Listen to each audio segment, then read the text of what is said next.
Kanchipuram Vakula silks నాణ్యత మా ప్రాధాన్యత. మదీనాగూడ, మియాపూర్, హైదరాబాద్ లో త్వరలో శుభారంభం.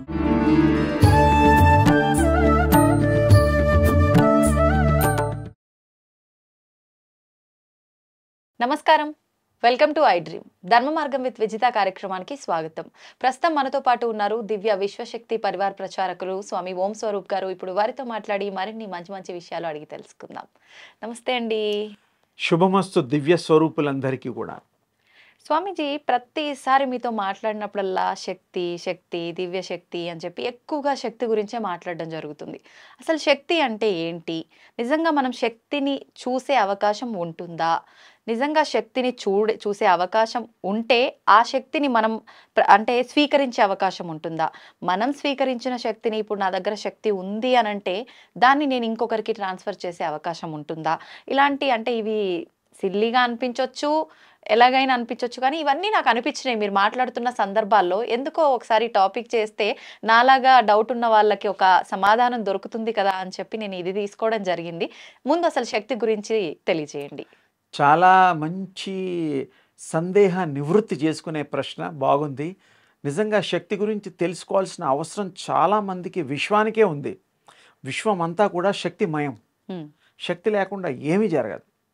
ఇప్పుడు మనం మాట్లాడే మాట కూడా శక్తి లేకపోతే మాట్లాడలేం. కళ్ళల్లో చూస్తాం, ఆ చూపులో శక్తి లేకపోతే చూడలేదు. చెవుల్లో వినికిడి, శక్తి కావాలి. ప్రతి దానికి మూమెంట్కి ఉండాలి. Matter energy, energy matter. ఇది సైంటిఫిక్గా కూడా మనం ఒప్పుకోవాలి. శక్తి అనేటువంటిది, దివ్య శక్తి అనే పదం ఎందుకు పెడతామంటే, దివ్యమైనటువంటిది అంటే దానికి మించిన గొప్పది కానటువంటిది అదే గొప్పది అని అర్థం. దివ్యం అంటే ఇంకా అల్టిమేట్. దివ్య శక్తి, ఆ శక్తిలో అంత గొప్ప శక్తి ఇంకా వేరేది ఉండదు. అది మీరు భగవశక్తిగా మాట్లాడచ్చు, ఆదిపరాశక్తిగా మాట్లాడచ్చు, దేవుళ్ళ పేర్లు కూడా పెట్టుకోవచ్చు. శివుడుగా, రాముడుగా, కృష్ణుడుగా, దశావతారాలుగా, అమ్మవార్లుగా, అయ్యవార్లుగా, ఏదైనా దేవుళ్ళకి కూడా శక్తి ఉంది. శక్తి లేని దేవుడు లేడు. అసలు మామూలుగా దేవుడు ఉద్భవించడానికి ఇప్పుడు శివుడు, బ్రహ్మ, విష్ణు, మహేశ్వరులు అవతరించబడతారు. అవతరించారు. అవతరించడం అంటే కూడా చాలా మంచి పదం వాడుతూ ఉంటాం, మనకు తెలుసో తెలియకో. అవతరించడం అంటే ఎంటరింగ్ అని అర్థం, రావటం, ప్రవేశించడం. అంటే తానే ఆ శక్తి రూపం ధరించడం. అదే ఇప్పుడు మనం మానవ అవతారం, అది భగవత్ అవతారము. దేవుళ్ళు కూడా అవతరించారు. అంటే ఒక చోట ఉండే శక్తి, ఇక్కడ చూడండి ఎంత చక్కటి డీటెయిల్స్ ఉన్నాయో. ఒక చోట ఉండే శక్తి ప్రసరణ జరిగి, ప్రవహించి, ప్రయాణం చేసి ఒక చోటకి చేరుకొని ఆవిర్భావం జరిగి అవతరించడం అనే దాన్ని, శక్తిమయం అవడేదాన్ని మనం అవతారము అంటాం. అవతరించడం అంటే స్వీకరించడం ఆ రూపాన్ని. శక్తిలో రూపాలు ఉంటాయి, ఏ రూపం అంటే ఆ రూపం వస్తుంది. ఇప్పుడు మగవాళ్ళు తల్లులుగా అయిపోవాలంటే ఆయన అనుకుంటే సంకల్ప సిద్ధితో తల్లిగా మారిపోతారు. అది ఒక దేవతల విషయంలో.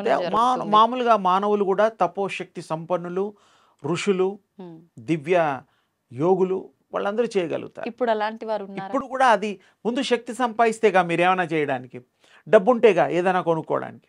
డబ్బు లేకుండా కొనుక్కోవడం అంటే అది కలలు, గాలిలో ఊహించుకోవడం అవుతుంది. శక్తి సంపాదించాక మీరు ఏమైనా చేయొచ్చు. ఎలా సంపాదించవచ్చు ఆ శక్తిని మనం కూడా అంటే మళ్ళీ మనం పద్ధతే దివ్య విశ్వశక్తి యొక్క మా యొక్క ఉద్దేశం అందరికీ దివ్య శక్తి కావాలని, పొందాలని, వారు దివ్య స్వరూపులు అవ్వాలని, వారికి ఎప్పుడు ఆ యొక్క అనంతమైనటువంటి విశ్వశక్తి వారికి కలిగి వాళ్ళ కోరికలే కాదు, ఆరోగ్యమే కాదు, ఇతరులను కూడా మార్చే శక్తి, యుక్తి, అనురక్తి, భక్తికి రావాలి. వాళ్ళకి వస్తుంది. రోజు సూర్యోపాసన, తేజోపాసన, శక్తోపాసన, బ్రహ్మోపాసన, ఇలాంటివి ఏ పేర్లు పెట్టినా, ప్రకాశోపాసన కూడా ఉంది. ఇదేంటండి అంటే తేజోపాసనకి మారు పేరు. అంటే ఆ డివైన్, ఆ తేజోమయమైనటువంటి దివ్య తేజస్సు, ప్రకాశము. దేవుడిని వెనకాల ఎంత తేజస్సు ఉంటుంది, ఆరా అంటాం. మనకు కూడా ఆరా ఉంటుంది. ఓకే, ఇప్పుడు శక్తిని సంపాదించడం వల్ల ఇప్పుడు మీరు చెప్పిన ఈ ఇన్ని విధాలుగా మనం శక్తిని సంపాదించవచ్చు. ఇప్పుడు ఫర్ ఎగ్జాంపుల్ ప్రాక్టీస్ కూడా ఒక్క 2 నిమిషాల్లో ప్రతిరోజు చేస్తూ ఉండాలి. ఇప్పుడు మీ దగ్గర ఒకవేళ శక్తి ఉంది అనుకోండి, అది నాకు ట్రాన్స్ఫర్ చేయొచ్చా మీ నుంచి? 200%. ఎలా చేయొచ్చు? అంటే శక్తి వచ్చిన వాళ్ళు హ్మ్. శక్తి లేని వాళ్ళకి ప్రాధేయపడితేనో ఇష్టులైతేనో, హ్మ్. ఇప్పుడు మీరుంటారు, మీ పిల్లలు, మీరు కన్న పిల్లలు ఏదో కొనుక్కోమంటారు, కొనిపెట్టమంటారు, హ్మ్. మారం చేస్తారు. అవును. మన దగ్గర డబ్బులు లేకపోయినా ఏం చేస్తాం, అప్పు చేసినా పిల్లాడి కోరిక తీర్చి మనం సంతోషపడడానికి తల్లిదండ్రులు కొంటారు, ఏ వస్తువైనా. అవునా? ఆ! అలాగే శక్తి కలిగిన వాడిని మనం ప్లీజ్ చేయాలి. ప్లీజ్ చేయడం అంటే ఆయనకి నచ్చినట్టు గుణగణాలు మనకు ఉండాలి. హ్మ్. మంచి గుణం, అబద్ధాలు ఆడకపోవడం, సత్యం మాట్లాడడం, హ్మ్. మంచి ప్రవర్తన, అందరూ ప్రపంచం అంతా శాంతంగా ఉండాలి, అందరికీ మంచి జరగాలని ఏ మానవుడైతే మనసా కోరుకుంటారు. వాచా కోరుకుంటాడో ఆ కోరికలన్నీ శక్తి సంపన్నులు సంపాదించిన వాళ్ళకి నచ్చుతాయి. అంటే ఆ శక్తి కూడా వాళ్ళు ఎందుకు సంపాదిస్తారంటే సర్వ లోకాలు శుభకరంగా ఉండాలి, హ్మ్. సంతోషంగా ఉండాలి, ఆరోగ్యంగా ఉండాలి హ్మ్. అనే ఉద్దేశ్యమే తపస్సు చేసుకునేవాళ్ళు. అందులో వారొకరు. ఓకే. అందరిలో మనం, మనలో అందరూ. హ్మ్. ఏకం బహుష్యామి, హ్మ్. ఒక్కడే అనంతుడు, అనంతంలో కూడా ఆ ఒక్కడు కలిసిపోవాలి. ఆ! అప్పుడు ఏకత్వం అవుతుంది, భిన్నత్వాలు ఉండవు, ఉండవు. సర్వం ఏకమయం, హ్మ్. ఏకాత్మనః అయిపోతుంది. ఓకే. అందుకని ఇక్కడ చాలా సింపుల్ ప్రాక్టీస్. రోజు ఒక 20 సెకండ్స్ అన్నా మనం సూర్యోపాసన, ఉదయాన్ని మనం ఉదయపూట పెద్ద తీక్షణంగా ఉండదు, చూస్తూ ఆ స్వామిని ఇలా దర్శనం చేసుకొని అక్కడే చూసిన తర్వాత 20 సెకండ్స్ తర్వాత కళ్ళు మూసుకొని ఇలా కళ్ళల్లో ఈ బింబాలు వస్తాయి హ్మ్. కళ్ళల్లో, హ్మ్. అదే ఆ ప్రకాశాన్ని గంట గంటన్నర సేపు క్యారీ అవుతుంది. హ్మ్. హ్మ్. ఎవరికైనా ఏ మానవుడికైనా ఆ! మంత్రం చేసుకోవచ్చు. ఏం మంత్రం? మంత్రం అంటే సూర్యోపాసనలో ఓంకారం చేసుకోవచ్చు, లేకపోతే ప్రకాశానికి ఐం ఏ బీజాక్షరాలన్నా చేసుకోవచ్చు. హ్మ్. సూర్యుడి యొక్క సంబంధించింది కూడా, హ్మ్. ప్రకాశానికి సంబంధించింది కూడా, మరి శక్తికి హ్రీంకారం కూడా చేసుకోవచ్చు, క్లీంకారం చేసుకోవచ్చు. ఇవన్నీ పదాలు నేను ఎందుకు ధైర్యం చేసి చెప్తున్నాను అంటే హ్మ్. ఈ పదాలతో రికార్డ్స్ అందరూ చేస్తున్నారు. హ్మ్. అందుకని అప్పుడు దోషం కాదు. ఆ! ఆ మామూలుగా గురుముఖత కానీ రావాలి, ఇవి బీజాక్షరాలు మీరన్నట్టు గురుముఖత చెప్పాలి. హ్మ్. కానీ ఇప్పుడు అందరూ రికార్డ్స్ రూపంలో కొన్ని కోటాను కోట్ల మంది హ్మ్. చేస్తున్నారు కాబట్టి అవి కలిపి చేయొచ్చు, కలపకుండా చేయొచ్చు.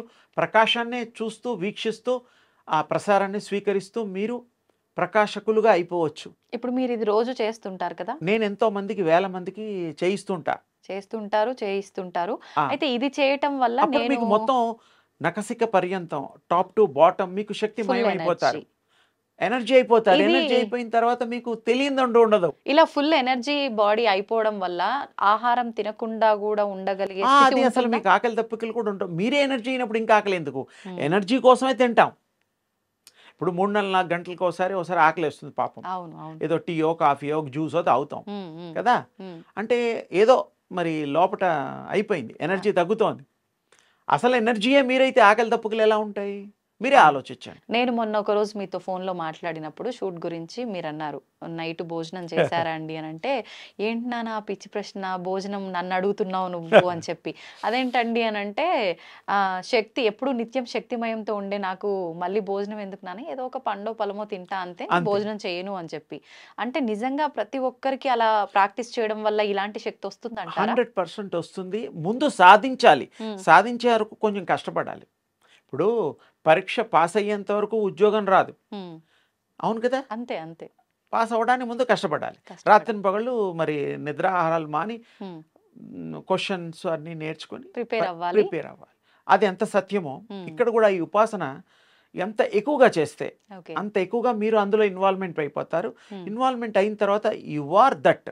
నువ్వే అది తత్వమసి. హ్మ్. నువ్వే శక్తి స్వరూపం అయిపోతావు. అప్పుడు విశ్వం అంతా మీకు తెలుస్తుంది. హ్మ్. విశ్వం అంతా మీరు ప్రయాణం కూడా చేయగలుగుతారు, చూడగలుగుతారు. అన్ని దివ్యమైనటువంటివన్నీ చేయగలుగుతారు. హ్మ్. ఏ రూపం కంటే ఆ రూపం కూడా ధరించగలుగుతారు. అంటే ఓకే. ఆ స్టేజ్ వచ్చాక, ఆహా! బిఫోర్ దట్ మీరు ఏమి చేయలేరు. హ్మ్. ఊహల్లో ఉండడం అంతవరకే. ప్రాక్టికల్‌గా కావాలంటే శక్తి సంపాదించాలి. కలలు సం కలలుగానే ఇది మిగిలిపోతాయన్నట్టు. సార్థకం హ్మ్. చేసుకోవచ్చు. ఓకే. నమ్మకం అనేటువంటిది కూడా ఏం లేదు. చేస్తే మీకు కనిపించిందని ఎందుకు నమ్మరమ్మా? హ్మ్. హ్మ్. ప్రకాశాన్ని మీరు చూడగలిగినప్పుడు యెస్, అవును. నేను చూస్తున్నాను, అవును. అయిపోయింది. సింపుల్. హ్మ్. ఈ సింపుల్ దాన్ని మనం ఎన్ని రోజులు చేస్తే, ఎంత తొందరగా చేస్తే అంత సిద్ధిస్తుంది. మీకు సిద్ధిచ్చినట్టు కూడా తెలిసిపోతుంది. ఇంకో మంచి ఆన్సరు. హ్మ్. హ్మ్. ఎవరినన్నా ఏదైనా అన్నారంటే అయిపోతుంది. అంటే వాళ్ళ వాక్కుకు బలం వాక్ ఉంటుందా? బలం వచ్చేస్తుంది. ఆహా! నీకు ఉద్యోగం వస్తుంది. ఉద్యోగాలు ఎదుగుతున్నారు ఒక అమ్మాయో, అబ్బాయో. ఇలా కష్టం అని మీకు చెప్పుకుంటే, నీకు చూడు 2 రోజుల్లో నీకు కాల్ వచ్చేస్తుంది పో అంటారు. వచ్చేస్తుంది.